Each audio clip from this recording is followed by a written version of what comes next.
अस्सलाम वालेकुम व्यूअर्स, कैसे हैं आप? ठीक हैं। उम्मीद करता हूं कि आज की इस वीडियो से आप बुनियादी तौर पर ये समझने के काबिल हो जाएंगे कि इकनॉमिक्स को एज ए सब्जेक्ट मैटर हम क्यों पढ़ते हैं।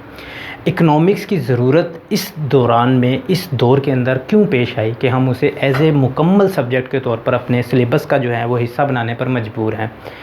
इकनॉमिक्स बेसिकली इसके बेसिक स्ट्रक्चर्स क्या हैं उसको समझना हमारे लिए ज़रूरी है और किस तरह से ये हमारी प्रैक्टिकल ज़िंदगी के अंदर हमारे लिए हेल्पफुल साबित होती है। इकोनॉमिक्स बेसिकली क्या है कि हमारी जो डिसीजंस पावर हैं इनको स्ट्रॉन्ग करती हैं, हमारे एनालिसिस को स्ट्रॉन्ग करती है। दुनिया आज सिमट कर एक ग्लोबल विलेज की तरह बन चुकी है और तमाम ममालिक एक दूसरे के साथ ट्रेड करने में मसरूफ़ हैं। तो एक इकॉनमी का दूसरी इकॉनमी के ऊपर बहुत गहरा असर जो है वो मुरतब होता है। इस असर को फेस करने के लिए और इस जो आने वाली चेंजेस हैं उन चेंजेस को समझकर आगे फ्यूचर प्रोडक्शन करने के लिए हमें इकनॉमिक्स की ज़रूरत पड़ती है। तो सबसे पहले इकनॉमिक्स की बेसिक स्ट्रक्चर्स को समझना ज़रूरी है। इकनॉमिक्स लैटिन वर्ड से अख़ज़ किया हुआ एक लफ्ज़ है। जो लैटिन वर्ड है वो है ओइकोनोमोस। ओइको का मतलब क्या होता है? लैटिन में ओइको का मतलब होता है हाउस होल्ड। नोमोस का मतलब होता है मैनेजमेंट।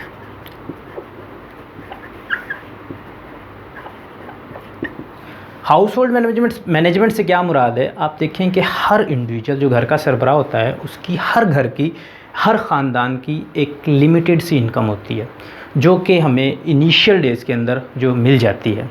उसके बाद हमें उस लिमिटेड इनकम से अपने घर की लामहदूद ज़रूरियात को पूरा करने के लिए पूरा महीना एलोकेशन करनी होती है अपने रिसोर्सेज की, अपनी ज़रूरियात को पूरा करने के लिए, अपने आप की अपनी नीड्स को सेटिस्फाई करने की। तो इसलिए ओइकोनोमोस, जिसका मतलब है हाउस होल्ड मैनेजमेंट, जिस तरह से घर को चलाया जाता है इसी तरह से इकोनॉमी को भी चलाया जाता है। इकोनॉमी किसी एक एरिया की हो सकती है, किसी एक मुल्क की हो सकती है, किसी एक दुनिया की हो सकती है। तो ओइकोनोमोस के मुताबिक, यानी कि हाउस होल्ड जिस तरह से घर को मैनेज किया जाता है इसी तरह से इकोनॉमी को भी मैनेज किया जाता है। तो इकोनॉमिक्स, अगर मैं वन लाइन स्टेटमेंट अगर आप लोगों को बताऊं कि इकोनॉमिक्स में हम करते क्या हैं, बेसिकली ये है हमारी एलोकेशन ऑफ रिसोर्सेज।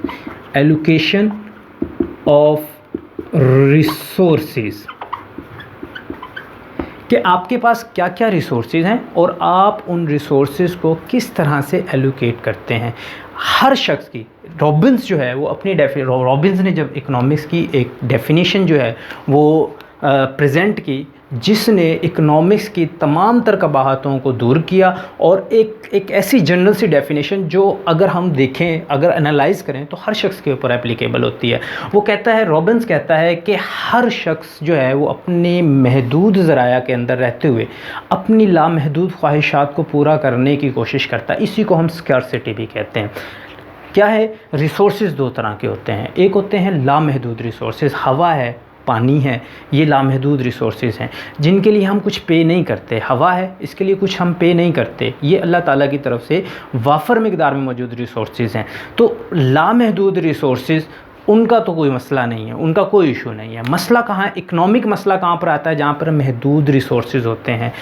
कुछ रिसोर्सेज, ऑयल है, ये एक महदूद रिसोर्स है, इस वजह से हम इसकी प्राइस पे करते हैं, प्राइस पे करके हम जो है इसको वसूल करते हैं। सोना है, चांदी है, ये तमाम रिसोर्सेज जो हैं वो महदूद हैं और इन महदूद रिसोर्सेज को जो है हम हासिल करने के लिए कुछ ना कुछ पे करते हैं। तो आपके पास जो रिसोर्सेज मौजूद हैं उन रिसोर्सेज को आपने इस तरह से एलोकेट करना है कि आपकी जो नीड है वो ज़्यादा से ज़्यादा मैक्सिमाइज्ड हो, आपकी सेटिस्फेक्शन ज़्यादा से ज़्यादा हो। तो इन एलोकेशन ऑफ रिसोर्सेज सिंपल एक लाइन के अंदर अगर डिफ़ाइन किया जाए इकोनॉमिक्स को तो वह है allocation of resources. How you allocate your resources to get the maximize satisfaction, right. अच्छा, अब इकोनॉमिक्स को बेसिकली डिवाइड किया गया, दो ब्रांचें हैं इकोनॉमिक्स की। इकोनॉमिक्स को जब हम एक अपर हैंड्स के बाद जब उसको हम ब्रांचेस वाइज डिफ़ाइन करने की कोशिश करते हैं तो उसमें बेसिकली इकोनॉमिक्स को दो हिस्सों में डिवाइड किया गया है जिनको हम ब्रांचेस ऑफ इकोनॉमिक्स भी कहते हैं।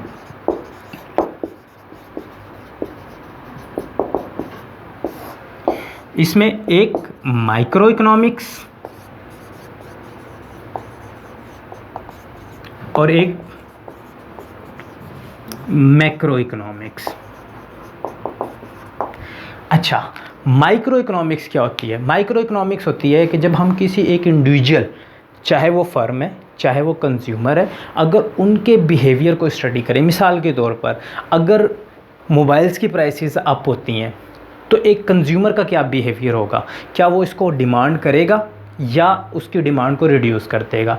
ऑयल की प्राइसेस अगर अप होती हैं तो उसकी खपत पर क्या असर पड़ेगा? एक इंडिविजुअल जो है का बिहेवियर क्या होगा? क्या वो उसको ज़्यादा परचेज़ करना शुरू कर देगा या उसको कम परचेज़ करना शुरू कर देगा? इसी तरह से अगर किसी रॉ मटेरियल के अंदर प्राइसेस के अंदर हेर फेर होती है, अप एंड डाउन होता है, तो एक फ़र्म क्या रवैया अपना इख्तियार करेगी? क्या वो उसकी सप्लाई को इंक्रीज़ करेगी या उसकी सप्लाई को डिक्रीज़ करेगी? तो बेसिकली जब हम किसी एक इंडिविजुअल के बिहेवियर को स्टडी करते हैं तो वो माइक्रो इकोनॉमिक्स में आता है।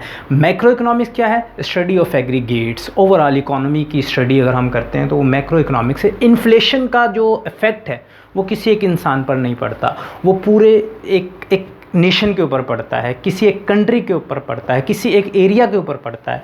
तो जब हम एग्रीगेट की स्टडी करना शुरू करते हैं, जब हम किसी एग्रीगेट बिहेवियर का मुताला करते हैं तो वो मैक्रो इकोनॉमिक्स के अंदर आता है।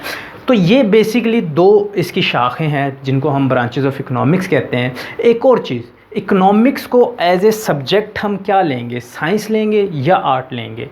कन्फ्यूजन है, इसकी वुसअत कहाँ तक है, ये किस किस एरिया को कवर करता है, ये कहाँ कहाँ हमें जो है वो हेल्प आउट कर सकता है। तो बेसिकली जो इकोनॉमिक्स है वो आर्ट एंड साइंस दोनों कैटेगरीज़ के अंदर है। आर्ट क्या है? क्योंकि इसके अंदर हम दो चीज़ें, एक पॉजिटिव स्टेटमेंट यूज़ करते हैं, पॉजिटिव स्टेटमेंट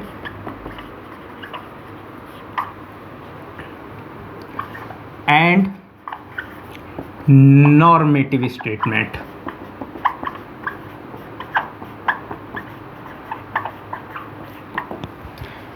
साइंस में हमेशा पॉजिटिव स्टेटमेंट होती है। मिसाल के तौर पर हाइड्रोजन के 2 एटम और ऑक्सीजन का 1 एटम मिलकर पानी बनाता है, ये फैक्ट है, इसके अंदर चेंजिंग नहीं है। जब भी ये चेंज होगा, अगर ऑक्सीजन के भी 2 यूनिट कर दिए जाएं तो वो हाइड्रोजन परऑक्साइड बन जाती है। तो ये फैक्ट है, इसके अंदर किसी किस्म की वेरिएशन नहीं हो सकती, जिसको हम एक्यूरेट कहते हैं, जिसके अंदर हम अपनी राय पेश नहीं कर सकते। ये नेचुरल एक कानून है जिसके तहत पानी बना हुआ है। तो पॉजिटिव स्टेटमेंट का क्या मतलब है कि अगर कोई फैक्ट ऐसा है जिसको हम एज इट इज़ बयान कर दें। मिसाल के तौर पर अगर मैं कहता हूँ कि जी हमेशा जो है ना, जब भी महंगाई होती है तो परचेजिंग पावर कम हो जाती है, ये एक नेचुरल फैक्ट है, ठीक है। इस फैक्ट को एज इट इज़ बयान कर देना पॉजिटिव स्टेटमेंट में आता है। तो हम ऐसे बहुत सारे फैक्ट हैं जो इकोनॉमिक्स के अंदर स्टडी भी करते हैं और आगे उनको एलेबरेट भी करते हैं। So that is why it is a positive statement. तो पॉजिटिव स्टेटमेंट के बेस के ऊपर मैं इसको साइंस का दर्जा भी दे सकता हूँ, ठीक है, इकोनॉमिस्ट देते हैं।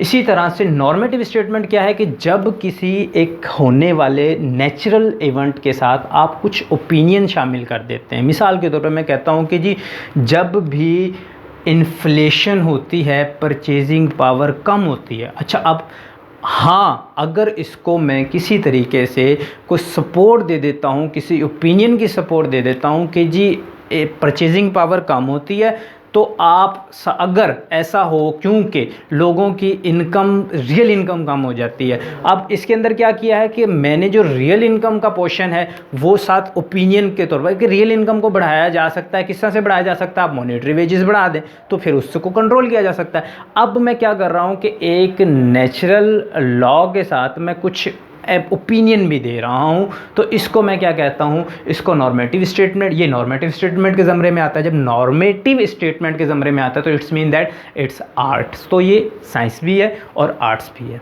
Thank you so much.